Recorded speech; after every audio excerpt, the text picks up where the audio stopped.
Bonjour et bienvenue sur Vente son blé. Je suis Michael Juchet, l'expert en analyse visuelle des marchés agricoles.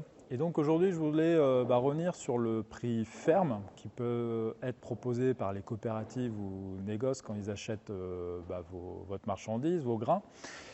Là, on se situe dans le hangar de la ferme familiale et donc on peut voir un beau Somavator, un collector qui a quelques dizaines d'années, donc on utilise d'ailleurs toujours, tout simplement parce que ça reste une excellente solution pour semer derrière maïs, surtout qu'on fait de moins en moins de maïs ici. Et donc voilà, je voulais revenir en fait sur le prix ferme.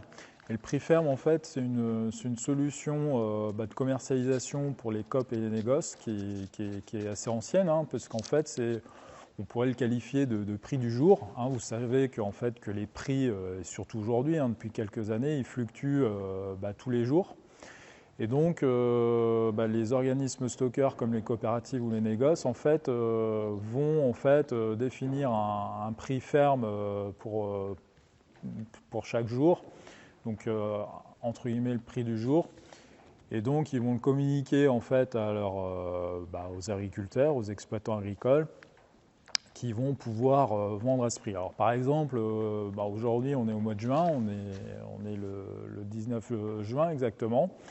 Et aujourd'hui, le prix du blé, le prix ferme, on peut dire, alors je prends un exemple arbitraire, on pourrait dire que le prix ferme du blé proposé par la coopérative localement est tout simplement de 150 €.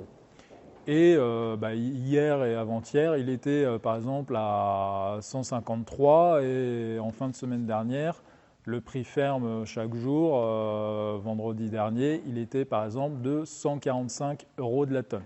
Donc voilà, le prix ferme, en fait, c'est le prix du jour qui varie régulièrement en fonction des conditions de marché, donc soit par le marché financier pour des raisons X et Y, par rapport aussi à l'offre et la demande sur le marché, et aussi par rapport aux demandes des clients de l'organisme stockeur. Ça peut être une demande d'un pays tiers, ça peut être un industriel qui a besoin de marchandises. Et donc les prix peuvent être influencés au jour le jour par tous ces éléments. Et donc voilà, et tout ça, ça constitue en fait ce qu'on appelle le prix ferme, donc entre guillemets le prix du jour.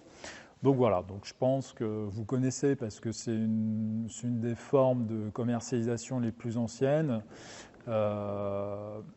Donc voilà. Donc dans les prochaines vidéos, on abordera d'autres formes d'offres de commercialisation, comme le prix moyen, le prix de campagne, les prix moyens optimisés, les prix construits, etc. Et donc, je vous incite fortement, si ça vous intéresse, à vous abonner à ma chaîne YouTube. Et puis voilà, donc si vous avez aimé cette vidéo, appuyez sur j'aime. Donc je vous rappelle, le pouce dans le coin de la vidéo, en haut à droite. Si vous n'aimez pas, passez à autre chose. Moi, en attendant, je vous souhaite une excellente fin de semaine et à très bientôt pour une nouvelle vidéo.